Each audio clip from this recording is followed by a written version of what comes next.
one of the soldiers in the 6th and 15th Texas, which was a regiment in Granbury's brigade, his name is William Oliphant. He left a very good autobiography of his time there.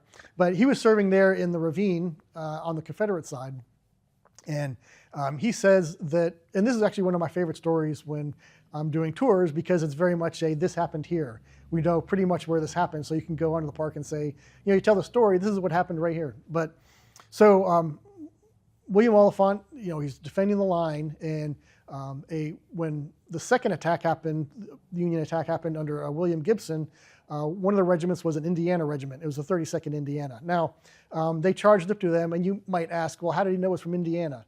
They had fairly distinctive flags. I mean, they would print 32nd Indiana on one of their flags. So if you could read it, especially if it's really close, you could read who it's coming from.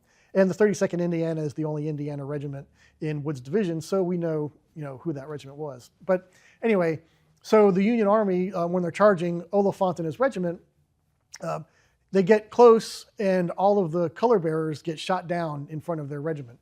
And he notes that several times a Union soldier would run up to these Union flags, these colors, pick them up, and they would get shot down again, until finally one of the Union flags is just lying in front of Oliphant. He says it's like 6 feet away. He could have just reached down and grabbed it. But there was a phenomenon there in the ravine, which would call what they would call the dead space or the dead angle, or we might call no man's land. And if anybody went into this no man's land in between the lines, they would instantly have all the rifles of the enemy leveled at them and shot.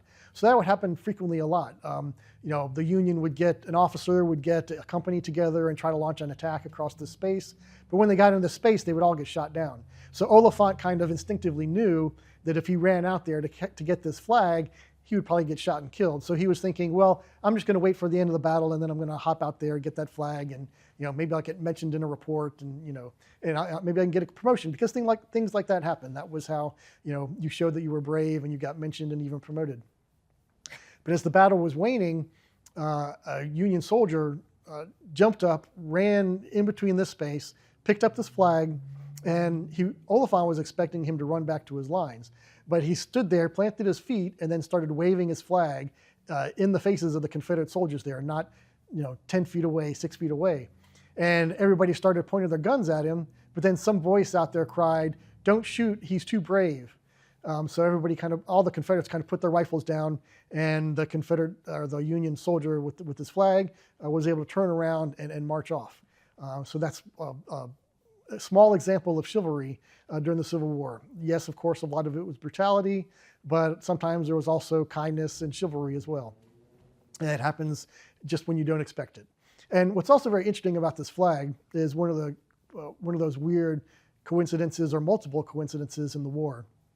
You see, Oliphant had actually been born in Lawrenceville, Indiana. And when he was talking to a prisoner from this 32nd Indiana, it turns out that prisoner had actually sat in his seat in his elementary school. So they went to the same school together, because Oliphant and his family had moved to Texas when he was about 10 years old. The flag that was flown right in front of his face was actually partly made by his aunt, who still lived in Lawrenceburg, Indiana. And the battle was fought on Oliphant's mother's birthday, which was May 27th.